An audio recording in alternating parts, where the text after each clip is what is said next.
Welcome to Unholy Hour, the place where true horror comes alive when the clock strikes dark.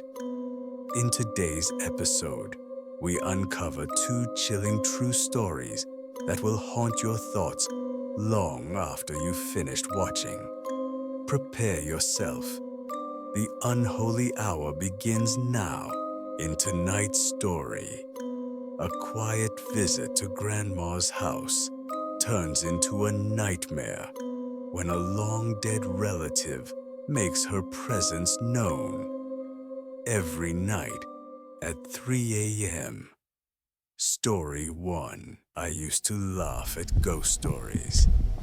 You know, the ones about haunted houses, shadow figures, cold spots. They were just stories until I met her, the woman in the white dress. And after what I saw that night, I don't laugh anymore. It started last summer. I was visiting my grandmother for a week.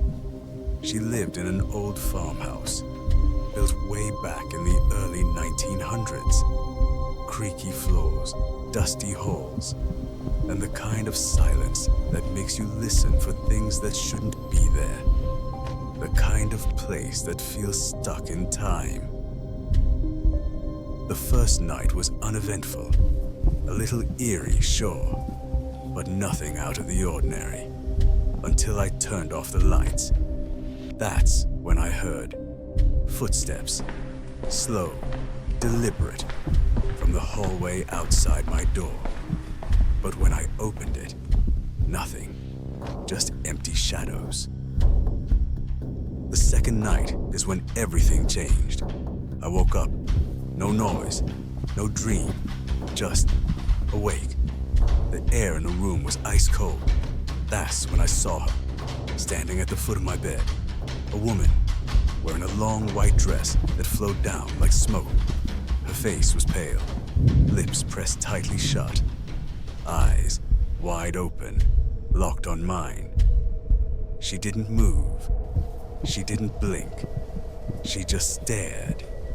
I couldn't even breathe. I wanted to scream, but my voice was gone. My body wouldn't move. It felt like something was holding me down. Like I wasn't supposed to interrupt whatever was happening. I reached out, flicked the bedside lamp. Click. And just like that, she was gone. The next morning at breakfast, I finally asked my grandmother, "Hey, has anyone ever seen anything weird in that guest room?" She paused, didn't smile, didn't blink, just said, "That room belonged to my grandmother. She passed in her sleep a long, long time ago." That afternoon, she took me to the attic, pulled out a photo album with cracked leather and yellowed pages. She flipped it open, pointed to a photo, and my blood went cold. It was her, the woman I saw, wearing the same white dress. My grandmother whispered, she always loved that room, said she'd never leave it. That night, I couldn't sleep. I left the light on, closed the window, hid under the blanket like a child. But exactly at 3 a.m., the light flickered, and the air turned freezing again. I knew she was back.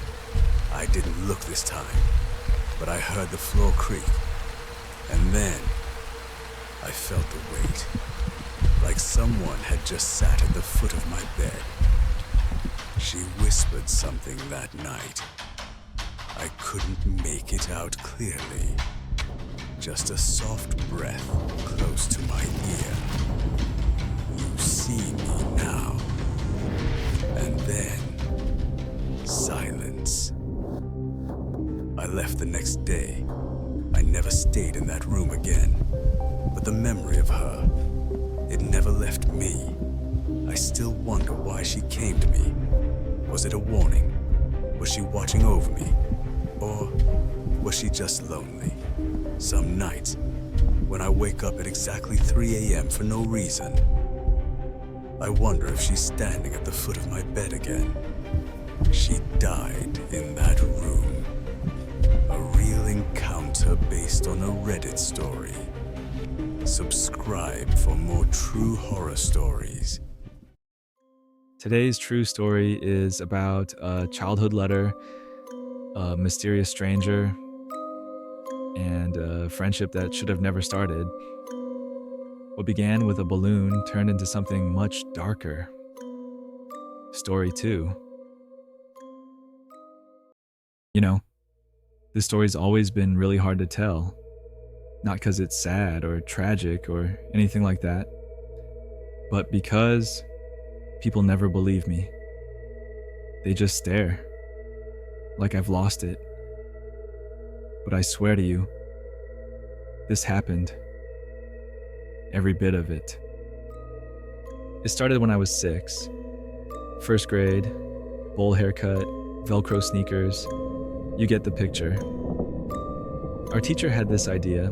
We were gonna write letters to strangers. We could say anything. Favorite color, hobbies, dreams, whatever.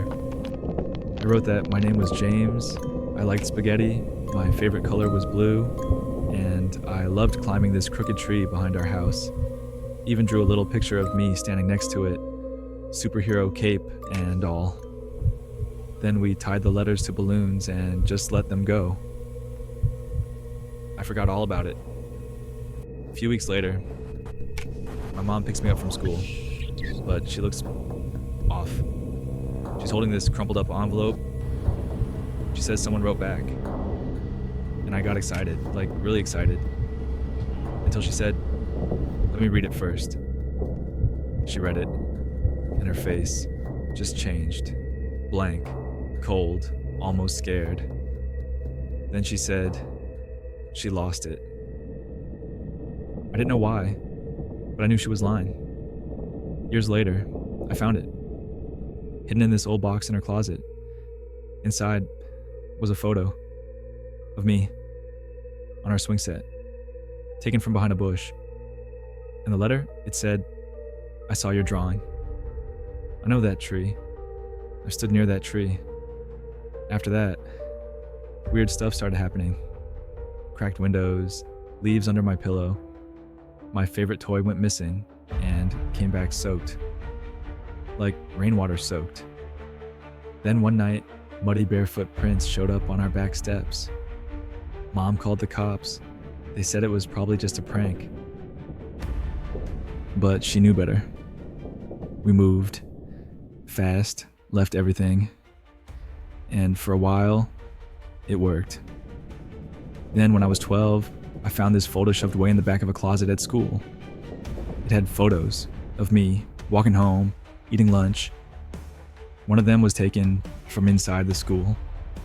That same day, another letter showed up. It was a drawing. That same crooked tree.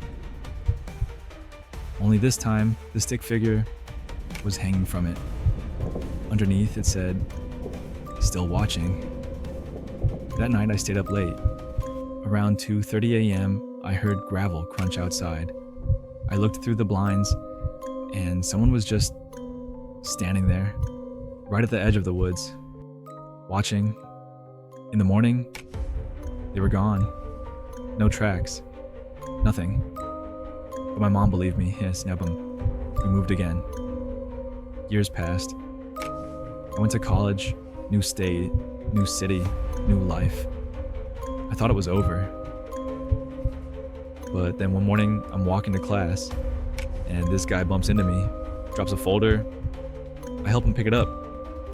And inside, there's a photo of me from that same morning.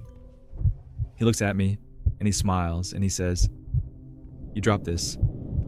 And then he just walks away. That's when it started again. Photos, letters, rocks in my bed. A small package one day with a tiny blue stick figure inside. Just like the one I drew all those years ago. And that's when I realized they never stopped. Whoever they are, they picked me. From the moment that balloon floated away, I was chosen. And to them, I'm not just some kid they stumbled across. I'm their friend, their pen pal.